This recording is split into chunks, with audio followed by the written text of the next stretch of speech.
ಅದು ಆ್ಯಪ್ ಎಲ್ಲ ನಾವು ಯಾವ್ದು ಆ್ಯಪು ಎಲ್ಲ ಏನೂ ಅದರಲ್ಲಿ ಹೇಳಲಿಲ್ಲ. ನಾನು ಅದನ್ನು ಒಂದು ಮೊಬೈಲ್ ಸೀಸ್ ಮಾಡಿ ಫರ್ದರ್ ಇನ್ವೆಸ್ಟಿಗೇಷನ್ ಮಾಡಿದ ಮೇಲೆ ನಮಗೆ ಏನಂತ ಗೊತ್ತಾಗ್ತದೆ. ಹಾಗಾಗಿ ಪ್ರತಿಯೊಬ್ಬ ಯುವಜನಕರಲ್ಲಿ ಏನು ಅಂತ ಹೇಳಿದ್ರೆ, ಈಗಾಗಲೇ ಇದ್ರ ಬಗ್ಗೆ ನಾವು ತುಂಬ ಅವೇರ್ನೆಸ್ ಮೂಡಿಸಿದ್ದೀವಿ.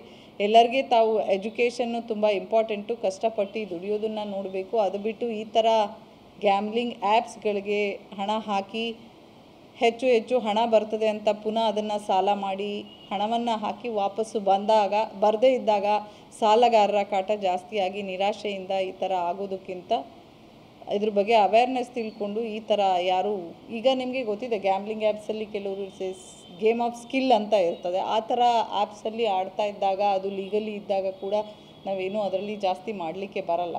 ಈಗ ಆನ್ಲೈನ್ ರಮ್ಮಿ ಇರಬಹುದು, ಬೇರೆದಿರ್ಬೋದು. ಹಾಗಾಗಿ ನಾನು ಅವ್ರು ಯಾವ ಅಪ್ಲಿಕೇಶನ್ಸ್ ಯೂಸ್ ಮಾಡ್ತಾಯಿದ್ರು ಏನೋ ಅದೆಲ್ಲ ನಾವು ಕೂಲಂಕುಷವಾಗಿ ಪರಿಶೀಲನೆ ಮಾಡಿಸ್ತೀನಿ.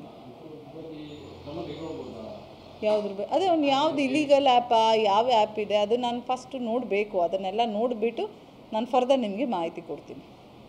ನೆನ್ನೆ ನೈಟ್ ತಾನೇ ಆಗಿದೆ, ಅದೆಲ್ಲ ಸೀಸ್ ಮಾಡ್ಕೊಂಡಿದ್ದಾರೆ ಮೊಬೈಲ್ಸ್ ಎಲ್ಲ. ಫರ್ದರ್ ಅನಾಲಿಸಿಸ್ ಮಾಡಿ ನೋಡಿಸ್ತೀನಿ.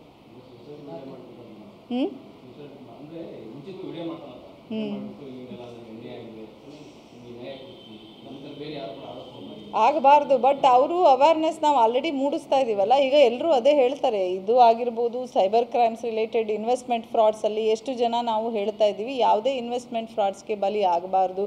ಈಗ ಇನ್ನೊಂದೇನಾಗ್ತಾಯಿದೆ, ಮ್ಯಾಟ್ರಿಮೋನಿಯಲ್ ಅಲಯನ್ಸಸ್ ಮೂಲಕ ಕೂಡ ಫ್ರಾಡ್ಸ್ ಆಗ್ತಾಯಿದೆ.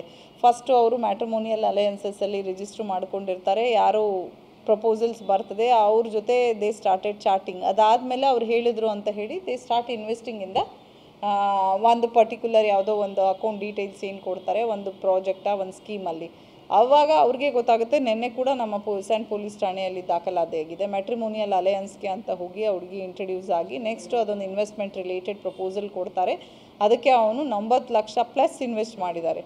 ಕೊನೆಗೆ ಗೊತ್ತಾಗುತ್ತೆ ಇದೊಂದು ಫ್ರಾಡ್ ಅಂತ ಹೇಳಿ. ಸೊ ಈ ಥರ ಆಗ್ತಾಯಿದೆ. ಇನ್ಸ್ಪೈಟ್ ಆಫ್ ದ ಅವೇರ್ನೆಸ್ ಕೆಲವೊಬ್ಬೊಬ್ಬರು ಏನೋ ಹಣ ಈಸಿಯಾಗಿ ಬರಬಹುದು ಅನ್ನೋ ಉದ್ದೇಶದಿಂದ ಈ ಥರ ಮಾಡ್ತಾ ಇದ್ದಾರೆ.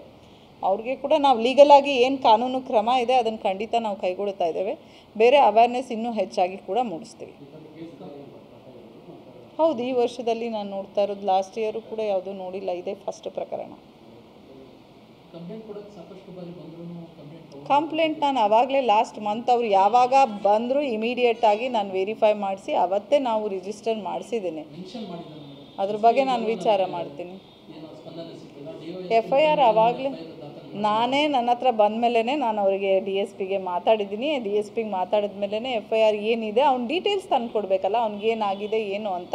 ಈಗ ಅವ್ನಿಗೆ ಹೋಗಿರೋದು ಗೇಮಿಂಗ್ ಅಪ್ಲಿಕೇಶನಲ್ಲಿ ದುಡ್ಡು ಹೋಗಿದೆ ಅಂತ ಬಿಟ್ಟರೆ ಬೇರೆದೇನು ಅವನ ಹತ್ರ ಡಾಕ್ಯುಮೆಂಟ್ಸ್ ಇರಲಿಲ್ಲ. ತೊಗೊಂಡು ಬಂದು ಇಮಿಡಿಯೇಟಾಗಿ FIR ಮಾಡಿದ್ದಾರೆ.